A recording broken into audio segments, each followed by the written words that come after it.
আজকাল এটা একটা ট্রেন্ড হয়ে গেছে। আমি কি বলতে চাইছি তোমাদেরকে অবশ্যই বুঝিয়ে বলবো। তাহলে চলো শুরু করি আজকের ব্লগটা। সকালে ঘুম থেকে উঠে আজকে আর মর্নিং ওয়াক করতে যাওয়া হয়নি, যেহেতু আমার হাজব্যান্ডের আজকে একটু সকালবেলা কাজ পড়ে গেছে, তাই ও চলে গেছে কাজে। আর আমি এদিকে ভাবলাম সকালের দিকে যখন সময় পেয়েছি তাহলে কিছু এক্সট্রা টুকিটাকি কাজকর্ম আছে সেগুলো করে নিই। তারপর ঘরটা ঠিকঠাক করে সাজিয়ে গুজিয়ে নিলাম। কাল থেকে মেয়েদের স্কুল শুরু হয়ে যাবে, তাই ভাবলাম আজকে একটু ঘরে টুকিটাকি কাজকর্ম করে ঘরটাকে একটু গুছিয়ে নিই। ঘর গুছানোর পর একটা আলাদাই শান্তি পাই আমি। তারপর চলে গেলাম, কাল রাতে কিছু মাংস তরকারি রয়ে গেছিলো, সেগুলো একটু গরম জল করে একটু গরম করে নিলাম। আর একটু ভাতও মেয়েদের জন্য করে রাখলাম। আমার হাজব্যান্ড যেহেতু সকালবেলা বেরিয়ে গেছে, আসবে ও 10টা নাগাদ, এসে স্নান করে ভাত খেয়ে তারপর আবার অফিসের জন্য যাবে।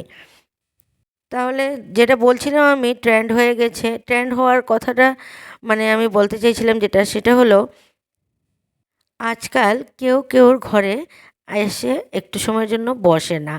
আগে আমরা পাড়ার ছেলেরা মেয়েরা সবাই একসাথে কত খেলাধুলা করতাম, একজনে আরেকজনের ঘরে গিয়ে বসতো, মা কাকিমারা, এই ঘর ওই ঘর, সবাই কত সুন্দর মিলজিল করে আমরা থাকতাম। যদিও ঝগড়াঝাটি হতো, কোনো না কোনো সময়ে আবার ওনাদের সাথে মিল হয়ে যেত। মানুষ থাকলে মতেরও মিল তো হবেই, ঝগড়াঝাটিও হবে। এইখানে একদম বাদ দেওয়ার কিছুই নেই। আগে যেহেতু পাড়া প্রতিবেশী আত্মীয় স্বজন থাকতো আশেপাশে, তাই তেমন একটা মিলজিল ছিল। কিন্তু আজকাল ফ্ল্যাট হয়ে যাওয়ায় কেউ কাউকে চিনে না, তাই কেউ কারো সাথে মিলমিশ করতেই চায় না। এটাতে কারোই দোষ নেই, এটাতে হয়েছে পরিস্থিতি দোষ।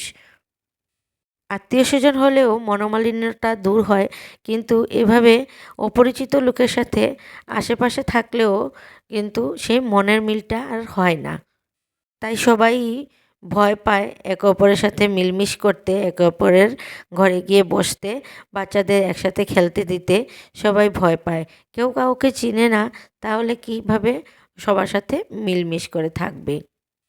আজকাল যে যার যার ঘরের কাজকর্ম শেষ করে সে মোবাইল নিয়েই বসে, আর মোবাইলেই সারা পৃথিবী দেখা যায় যখন, তাহলে পাশের ঘরে গিয়ে বসা আর প্রতিবেশীর সাথে মিলমিশ করে মানে ঝগড়াঝাটি সৃষ্টি বা কথার সৃষ্টি করে কী লাভ? ঘরে বসেই পৃথিবী দেখা যায়, জগৎ দেখা যায়। আর আজকালকে ব্লগের মাধ্যমে তো অনেক বন্ধু হয়ে যায়। ব্লগ ভিডিও দেখে কী রান্না করলে, কী খেলে, কী কিনলে, কোথায় গেলে, এগুলো দেখে দেখে সব কিছুই জানিয়ে যাওয়া যায় যে কে কী করছে। তাই আজকাল আর কারো ঘরে গিয়ে কারো বসতে হয় না। এইভাবে ব্লগ ভিডিও দেখেই সব কিছু জেনে যাওয়া যায়। কে কী কিনলো, কে কোথায় গেলো, কে কার সাথে মিলমিশ করলো, সবই জানা যায়। তাই ব্লগ ভিডিওগুলো ট্রেন্ডিংয়ে পড়ে গেছে। আমিও অনেক দিন থেকেই ব্লগ ভিডিও করছি। এর আগে আমি অনেকগুলোই ব্লগ ভিডিও দেখতাম। অবসর হয়ে আমার যেমন এই ব্লগ ভিডিওগুলো দেখতে ভাল লাগতো।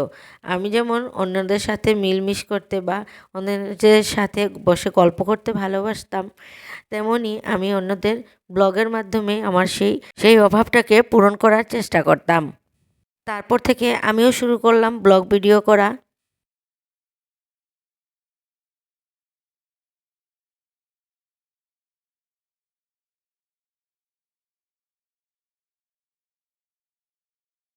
আগে শুনতাম মানুষের বাঁচার জন্য মানুষের প্রয়োজন, কিন্তু এখন চোখে দেখছি যে মানুষের বাঁচার জন্য মানুষের কোনো প্রয়োজন হয় না।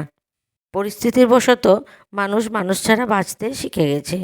তাহলে আজকের মতন আর এইটুকুই। তোমরা সবাই সুস্থ থাকবে, ভালো থাকবে। Tata, bye bye. দেখা হচ্ছে আবার পরবর্তী ব্লগে।